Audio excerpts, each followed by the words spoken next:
प्रेम से बोलो श्री लक्ष्मी नारायण भगवान की जय। जय श्री कृष्णा, जय श्री राधे। दोस्तों, आज हम माघ पूर्णिमा की व्रत कथा को सुनेंगे। कृपया इस कथा को पूरा अवश्य सुनें। आइए जानते हैं माघ पूर्णिमा की विशेष महत्व क्या क्या है और इसकी कथा। हिंदू धर्म में सभी पूर्णिमा तिथि में से माघ महीने की पूर्णिमा का विशेष महत्व है। इस दिन गंगा स्नान करना बहुत ही शुभ माना जाता है। ऐसी मान्यता है कि इस दिन सभी देवता पवित्र नदियों में निवास करते हैं। ऐसे में माघ पूर्णिमा के दिन सुनने वाली व्रत कथा शनिवार को यानी कि 24 फरवरी 2024 को माघ पूर्णिमा है। हिंदू पंचांग के अनुसार यह माघ मास की अंतिम तिथि है। अगले दिन यानी 25 फरवरी से फाल्गुन मास शुरू हो जाएगा। इस पूर्णिमा को माघी पूर्णिमा कहा जाता है।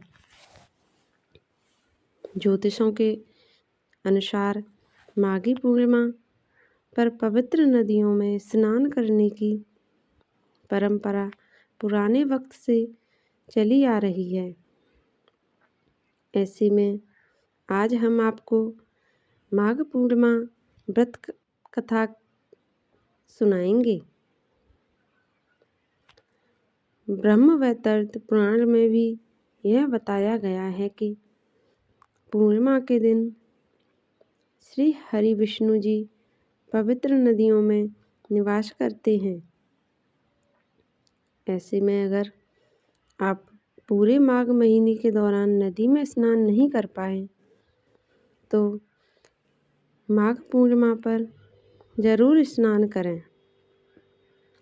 ऐसा करने से सभी पापों से मुक्ति मिलती है। माघ पूर्णिमा व्रत कथा पौराणिक कथाओं के अनुसार नर्मदा नदी के तट पर शुभव्रत नामक विद्वान ब्राह्मण रहते थे, लेकिन वह बहुत लालची थे। इनका लक्ष्य किसी भी तरह धन कमाना था। ऐसा करते करते वे समय से पहले ही बूढ़े दिखने लगे और कई बीमारियों की चपेट में आ गए। इसी बीच उन्हें अंतर्ज्ञान हुआ कि उन्होंने सारा जीवन धन कमाने में बिता दिया और अब उनका उद्धार कैसे होगा। इसी क्रम में उन्हें माघ में स्नान का महत्व बताने वाला एक श्लोक याद आया। इसके बाद स्नान का संकल्प लेकर ब्राह्मण नर्मदा नदी में स्नान करने लगे। करीब 9 दिनों तक स्नान करने पर उनकी तबीयत और ज़्यादा खराब होने लगी।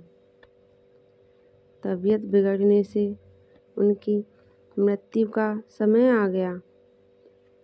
वे सोच रहे थे कि जीवन में कोई सत्कार न करने के कारण उन्हें नरक का दुख भोगना पड़ेगा, लेकिन वास्तव में मात्र 9 दिनों तक माघ मास में स्नान करने के कारण उन्हें मोक्ष की प्राप्ति हुई।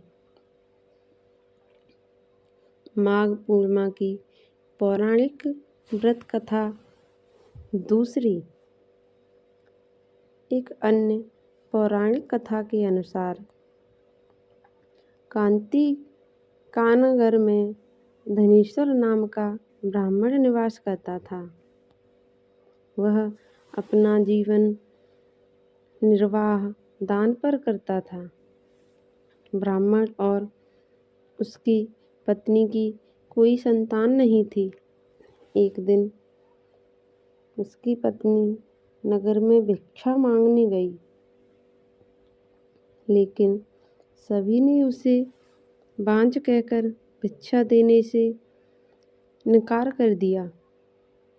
तब किसी ने ब्राह्मण की पत्नी से 16 दिन तक काली माँ की पूजा करने को कहा और उसके कहने पर ब्राह्मण दंपत्ति ने ऐसा ही किया।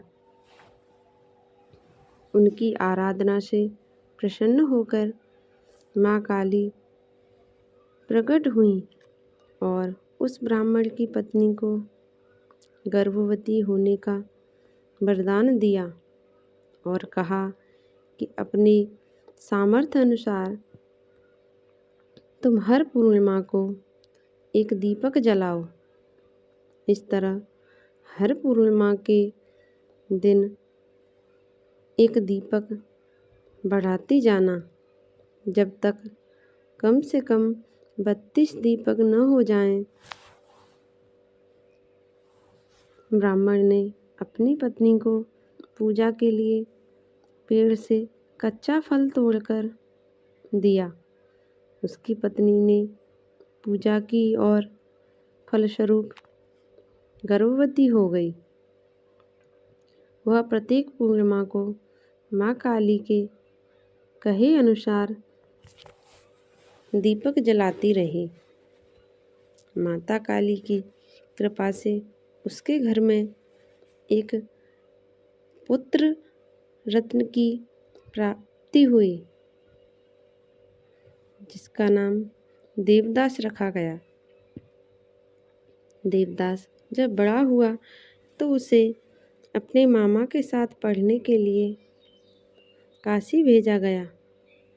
वहाँ पर एक दुर्घटना घटी, जिसके कारण धोखे से देवदास का विवाह हो गया। देवदास ने कहा कि वह अल्पायु है, लेकिन फिर भी जबरदस्ती से उसका विवाह करा दिया गया।